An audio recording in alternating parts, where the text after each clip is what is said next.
mélomane s'arrache.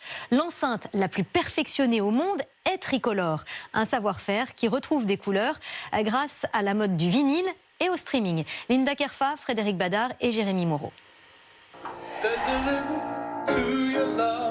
Du bon son. Voilà ce que délivre Utopia, cette grande enceinte d'1,80 m.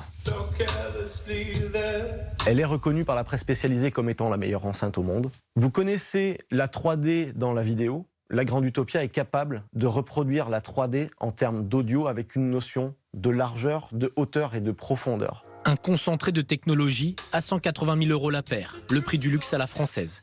L'enceinte est entièrement assemblée à la main, comme les casques audio, autres produits de la marque Focal.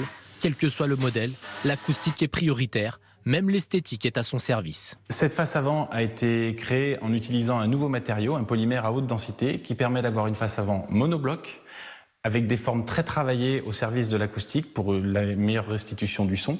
Chaque produit est testé avant d'être vendu, le plus souvent à l'international, comme pour beaucoup d'autres fabricants. De Vialet, leader mondial français du secteur, vend 70% de ses produits à l'étranger. Même ses câbles s'exportent depuis la Normandie. Torsadés à la main, ils diminuent la distorsion du son. Leur prix, entre 195 et 15 000 €. Les frères Dubreuil ont eu une autre idée, repenser la chaîne hi-fi en supprimant le superflu.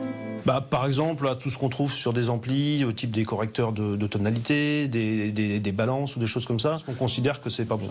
Aujourd'hui, ils proposent des ensembles hi-fi avec un son optimal à des prix moins élevés, 1 750 € sans les enceintes en entrée de gamme. On va intégrer dans ces produits-là des sites de streaming, donc de musique en ligne. On va intégrer des radios internet. On va intégrer des entrées pour des supports type USB. Lecteurs CD et amplis sont entièrement conçus en France et assemblés ici, à la main.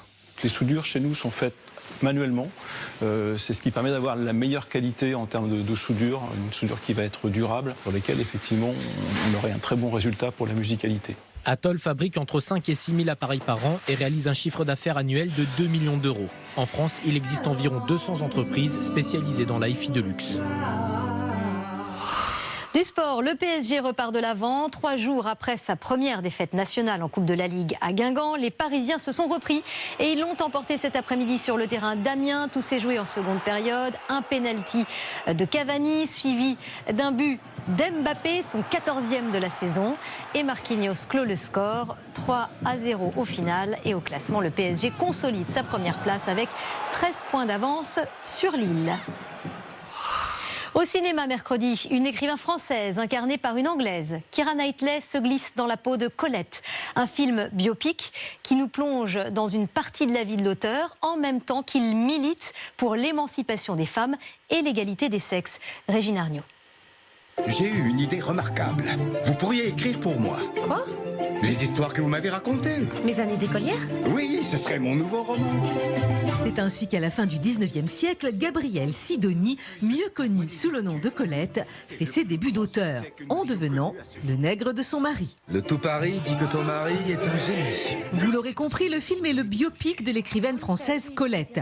Le nouveau Claudine, pourquoi ne pas le publier sous nos deux noms ? C'est hors de question. Je veux mon nom sur le roman. Non. C'est la très anglo-saxonne Keira Knightley qui interprète la très française Colette. Pas étonnant quand on sait que Keira aime la France et est aimée des Français. Pour elle, Colette est universelle.